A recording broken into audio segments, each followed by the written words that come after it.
So I think the first month or so was about as expected, which is that you had a lot of rotation out of GBTC, a lot of trapped money got out of the higher fee product and got into these lower fee, more reputable products. And it's challenging because if you're in a taxable account, there's actually kind of maybe reasons not to do that right away. And whereas if you're in a retirement account or other sort of tax advantaged account, there's more reasons to do that on day one. And so you saw basically this rotation of a lot of pent up demand to get out of one product into other products. So that was normal. And that kind of, you had net inflows, but not overwhelming the first month. I think that's what's been more interesting and perhaps mildly surprising was stronger interest in like the kind of the, week 4, 5, and 6. I don't know exactly how many weeks we're in now because we went from mid-January, now we're entering like later February. We're early mid-January is when they came out. Now we're like mid-late February, so we're something like 6 weeks in. These last 2 weeks have been more interesting because you've had the GBTC outflows slow down while inflows are still quite strong. And so now you've had better net inflows. Now we could pause again for a little while because my understanding is that there's a handful more big bankruptcy entities that are going to probably have another wave of GBTC rotations. But overall, I think the sustained duration has been interesting. And talking to some of the large institutions and asset managers in the space, these things do take a lot of time. There's multi-month review processes among some asset managers before they consider letting a new product into their mix. There's also, even the large institutions that are like issuing these products don't necessarily go to every client on day one and say, here's this new product. They have kind of a phased rollout that they do. And so I think that the overall momentum's good. It's probably a little bit better than I expected, but still generally within the realm of I expected.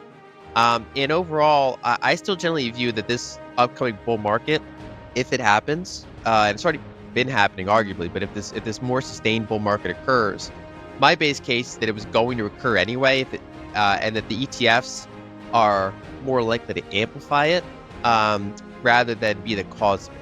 That basically, once Bitcoin's all-time highs, more people say, hey, maybe I should get Bitcoin. And then ETFs are one more vehicle that they now have available to them. There's certain pools of capital that could not buy it before that now can.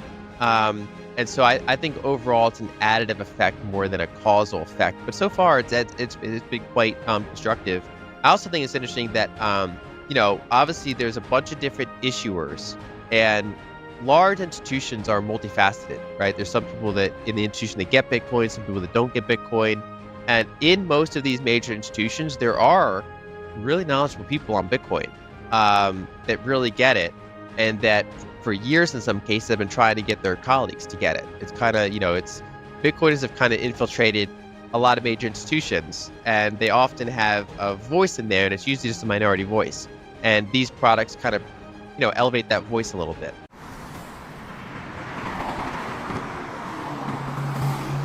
I think that's really hard to say, but I think that if as Bitcoin gets to higher layers, it has to reach into more types of capital, right? So if there's just like say $30 trillion in managed assets that just can't touch Bitcoin and it's in these walled gardens, then that kind of limits what Bitcoin reach in a given cycle, right? Because those assets are not going to come out of those walled gardens, and so to the extent that Bitcoin can penetrate into those walled gardens, that's relevant. And so I hesitate to put a number on it. But it's just the answer is higher, right? It's just higher than it would otherwise be.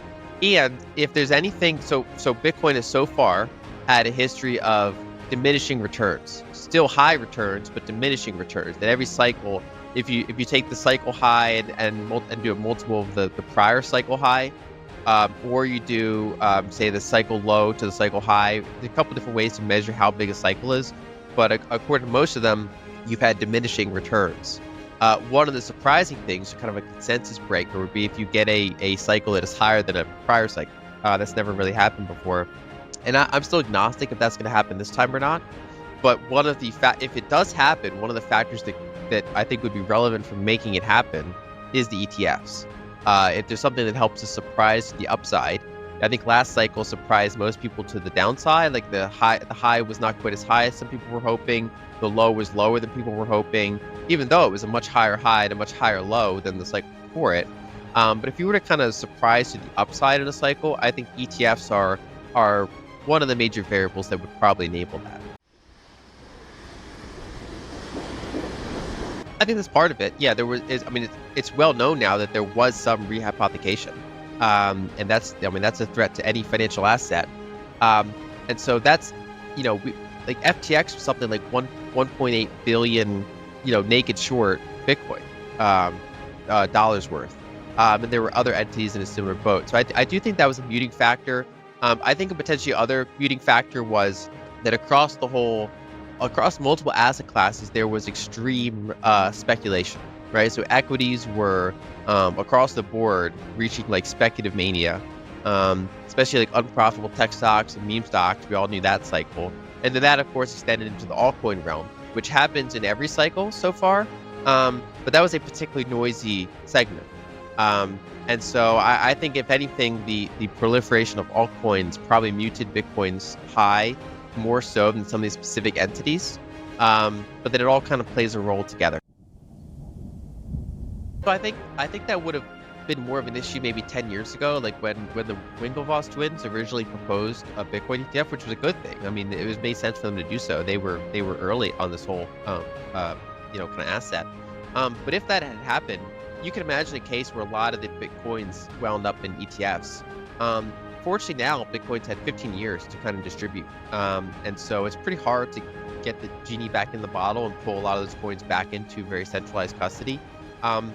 Using GBTC, there was already like 600,000 coins, over 600,000 coins in, not an ETF, but a trust, basically an ETF for this discussion. And so if you kind of go up to 700,000, 800,000, 900,000, a million, you're still talking about 5% points. And so, and the more you get, the more that likely drives price. And that makes it harder to get a bigger share of the network. You get a more dollar value, but the network value is increasing. And so your ability to keep getting a higher percentage of the network into ETFs is, I think, somewhat limited. So I think we'll see a period where that number goes up, that percentage goes up, because there's years of pent-up demand that, there's all these managed walled garden capital that kind of wants some Bitcoin. So I think when that demand's met, it starts to kind of slow down. The major threat, because it's a proof of work network rather than a proof of stake network, it's not so much about transaction censorship and things like that. The main thing would be kind of determining what side wins in like a hard fork, or major owners have a kind of an influence on that sort of thing. There's an economic push that happens. So it's not that the threat is zero, but instead I would say basically there already were several 100,000 coins in these centralized entities. Even, when you take in other things like Coinbase, there's more than that, but there's still the minority. So it's a large minority of coins that are in these kind of big centralized honeypots. And that this might slightly increase them, but not enough. Like if you weren't worried about 15% of coins being held in big institutions, 20% is not going to be the game changer, most likely, right? Or 600,000 coins in ETFs specifically going up to a million or 1.2 billion, right? That's not what changes things. So overall, I think that risk is somewhat overblown, even though I am glad that people are talking about it. And a point that I've made is, I think the ETFs, it's understandable that they're getting disproportionate coverage right now because, they're one of the major new catalysts for demand and therefore price. In terms of importance, I think it's really important to make technologies or enable kind of communities around the world to use Bitcoin. So I've made the point that, for example, these little Bitcoin hubs around the world are really important, right? So Bitcoin Beach was an early example, but now you have Bitcoin Jungle, Bitcoin Akasi. You have conferences popping up in India and Africa and South Korea, and you have all these different hubs around the world, these different communities, and some of them are making their own wallets, so they're trying to localize some of their custody, right? Because the worst case scenario would be, all these communities around the world all having coins in Binance, for example, right? One giant international honeypot that is seizable, hackable. You want coins to be more distributed. And you want like You don't want BlackRock or other large institutions being like your top-down marketing funnel for Bitcoin. You want on-the-ground grassroots, um, people understanding Bitcoin and sharing to others why they like Bitcoin and making Bitcoin more usable for them, answering their questions, right? Making it easier to onboard. That's something that has to happen at the grassroots level. And over the past few years, it has been happening. And I think any technology or any amplification of what they're doing is probably the single most important thing relative, compared to the ETFs. But I don't really view the ETFs as a threat either. I think if Bitcoin has a problem from the ETF, then Bitcoin was never really worth caring about to begin with.